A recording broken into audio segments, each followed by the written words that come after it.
Part 4. Must we not, said Socrates, ask ourselves what that is which, as we imagine, is liable to be scattered, and about which we fear?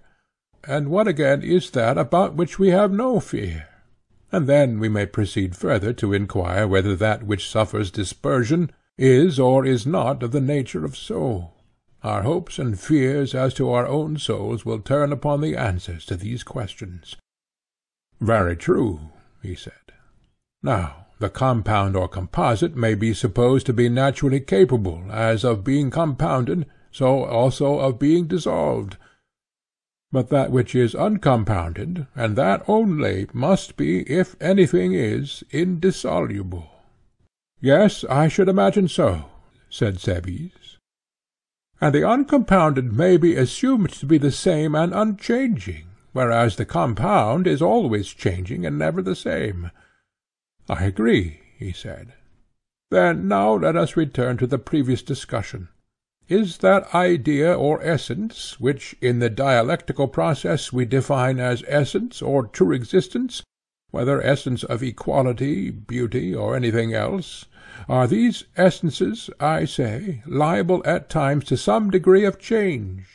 Or are they each of them always what they are, having the same simple, self-existent and unchanging forms, not admitting of variation at all, or in any way, or at any time?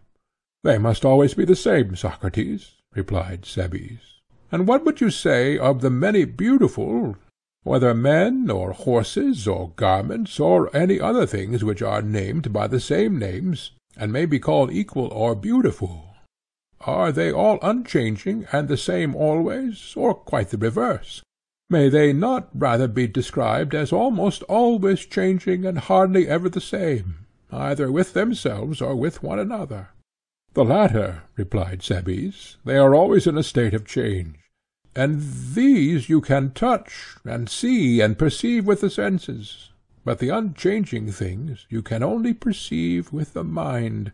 They are invisible and are not seen. That is very true, he said. Well then, added Socrates, let us suppose that there are two sorts of existences, one seen, the other unseen. Let us suppose them. The seen is the changing, and the unseen is the unchanging. That may also be supposed. And further, is not one part of us body, and another part soul? To be sure. And to which class is the body more alike and akin? Clearly to the seen, no one can doubt that. And is the soul seen or not seen? Not by man, Socrates.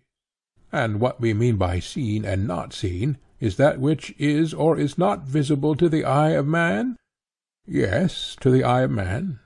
And is the soul seen or not seen? Not seen. Unseen, then? Yes. Then the soul is more like to the unseen, and the body to the seen. That follows necessarily, Socrates.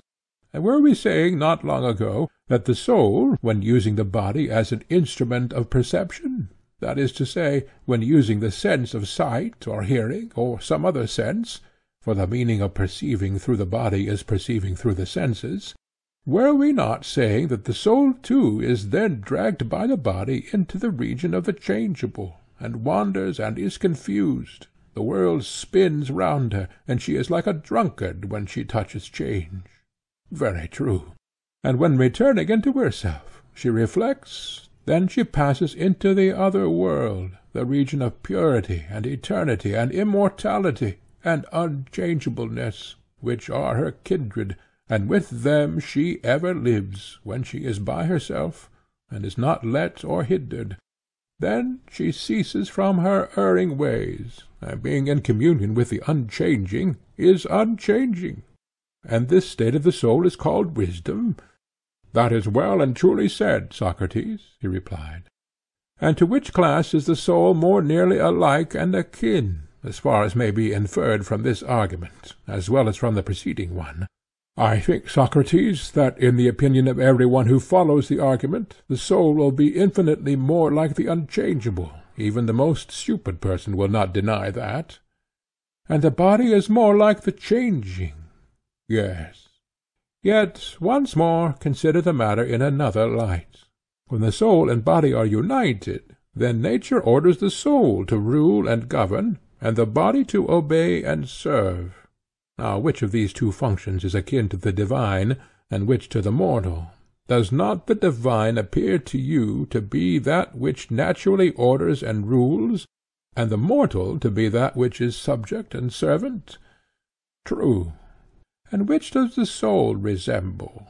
The soul resembles the divine, and the body the mortal. There can be no doubt of that, Socrates.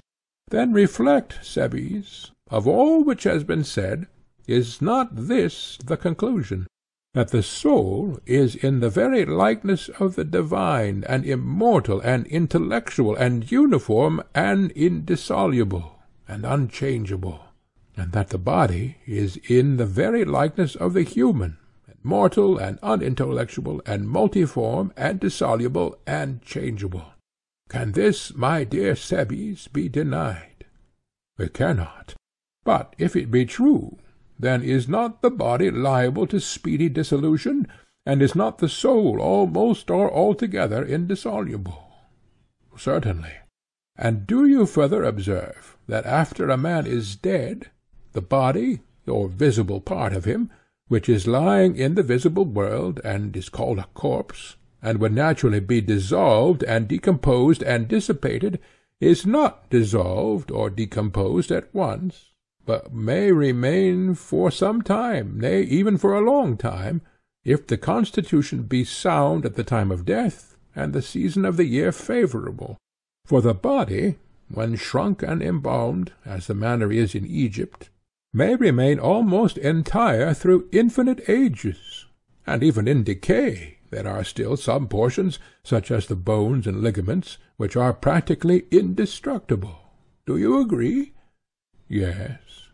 And is it likely that the soul, which is invisible, in passing to the place of the true Hades, which like her is invisible and pure and noble, and on her way to the good and wise God, whither, if God will, my soul is also soon to go, that the soul, I repeat, if this be her nature and origin, will be blown away and destroyed immediately on quitting the body, as many say?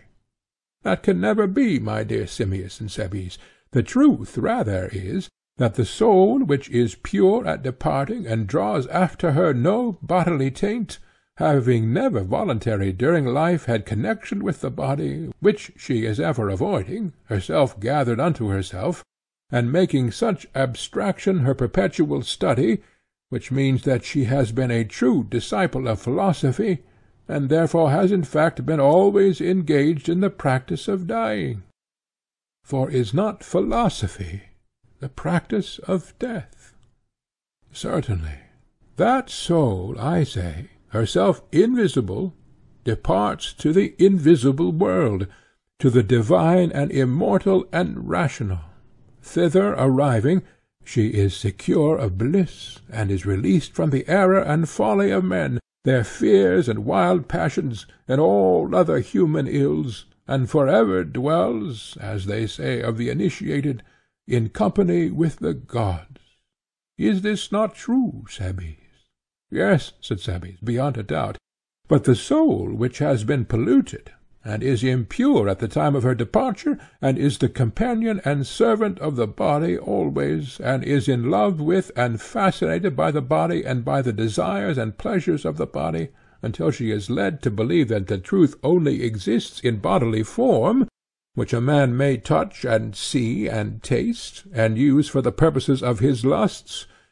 The soul, I mean, accustomed to hate and fear, and avoid the intellectual principle, which to the bodily eye is direct and invisible, and can be attained only by philosophy, do you suppose that a soul will depart pure and unalloyed?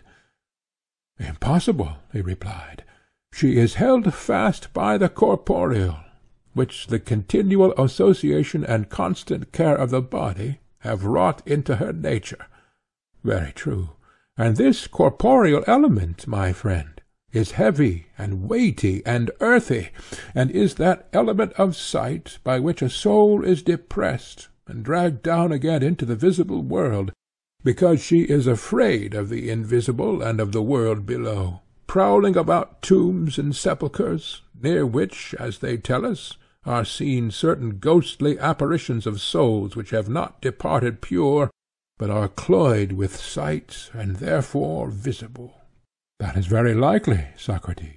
Yes, that is very likely, Cebes, and these must be the souls, not of the good, but of the evil, which are compelled to wander about such places in payment of the penalty of their former evil way of life, and they continue to wander until, through the craving after the corporeal which never leaves them, they are imprisoned finally in another body, and they may be supposed to find their prisons in the same natures which they have had in their former lives. What natures do you mean, Socrates? What I mean is that men who have followed after gluttony and wantonness and drunkenness, and have had no thought of avoiding them, would pass into asses and animals of that sort. What do you think?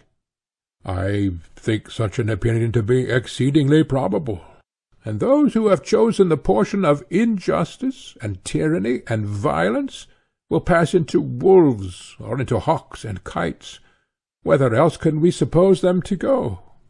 Yes, said Cebes, with such natures beyond question. And there is no difficulty, he said, in assigning to all of them places answering to their several natures and propensities. There is not, he said. Some are happier than others, and the happiest both in themselves and in the place to which they go are those who have practised the civil and social virtues, which are called temperance and justice, and are acquired by habit and attention without philosophy and mind. Why are they the happiest? Because they may be expected to pass into some gentle and social kind which is like their own, such as bees or wasps or ants, or back into the form of man, and just and moderate men may be supposed to spring from them. Very likely. No one who has not studied philosophy, and who is not entirely pure at the time of his departure, is allowed to enter the company of the gods, but the lover of knowledge only. And this is the reason, Simmias and Cebes, why the true votaries of philosophy abstain from all fleshly lusts, and hold out against them, and refuse to give themselves up to them, not because they fear poverty or the ruin of their families, like the lovers of money and the world in general, nor like the lovers of power and honour, because they dread the dishonour or disgrace of evil deeds. No, Socrates, that would not become them, said Cebes. No, indeed, he replied, and therefore they who have any care of their own souls, and do not merely love moulding and fashioning the body, say farewell to all this. They will not walk in the ways of the blind, and when philosophy offers them purification and release from evil, they feel that they ought not to resist her influence, and whither she leads they turn and follow. What do you mean, Socrates? I will tell you, he said. The lovers of knowledge are conscious that the soul is simply fastened and glued to the body. Until philosophy received her, she could only view real existence through the bars of a prison, not in and through herself. She was wallowing in the mire of every sort of ignorance, and by reason of lust had become the principal accomplice in her own captivity. This was her original state, and then, as I was saying, and as the lovers of knowledge are well aware, philosophy, seeing how terrible was her confinement, of which she was to herself the cause, received and gently comforted her, and sought to release her, pointing out that the eye and the ear and the other senses are full of deception, and persuading her to retire from them, and abstain from all but the necessary use of them, and be gathered up and collected into herself, biding her trust in herself and her own pure apprehension of pure existence, and to mistrust whatever comes to her through other channels and is subject to variation, for such things are visible and tangible, but what she sees in her own nature is intelligible and invisible. and the soul of the true philosopher thinks that she ought not to resist this deliverance, and therefore abstains from pleasures and desires and pains and fears as far as she is able, reflecting that when a man has great joys or sorrows or fears or desires, he suffers from them not merely the sort of evil which might be anticipated, as for example the loss of his health or property which he has sacrificed to his lusts, but an evil greater far, which is the greatest and worst of all evils, and one of which he never thinks. What is it, Socrates? Said Cebes. The evil is that when the feeling of pleasure or pain is most intense. The evil is that when the feeling of pleasure or pain is most intense, every soul of man imagines the objects of this intense feeling to be then plainest and truest. But this is not so. They are really the things of sight. Very true. And is not this the state in which the soul is most enthralled by the body? How so? Why, because each pleasure and pain is a sort of nail which nails and rivets the soul to the body, until she becomes like the body, and believes that to be true which the body affirms to be true, and from agreeing with the body, and having the same delights, she is obliged to have the same habits and haunts, and is not likely ever to be pure at her departure to the world below, but is always infected by the body, and so she sinks into another body, and there germinates and grows, and has therefore no part in the communion of the divine and pure and simple. Most true, Socrates, answered Cebes. And this, Cebes, is the reason why the true lovers of knowledge are temperate and brave, and not for the reason which the world gives. Certainly not. Certainly not. The soul of a philosopher will reason in quite another way. She will not ask philosophy to release her, in order that, when released, she may deliver herself up again to the thraldom of pleasures and pains, doing a work only to be undone again, weaving instead of unweaving her Penelope's web, but she will calm passion, and follow reason, and dwell in the contemplation of her, beholding the true and divine, which is not a matter of opinion, and thence deriving nourishment.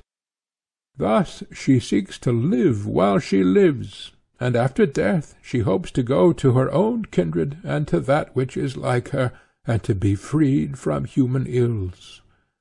Never fear, Simmias and Cebes, that a soul which has been thus nurtured and has had these pursuits will at her departure from the body be scattered and blown away by the winds, and be nowhere and nothing.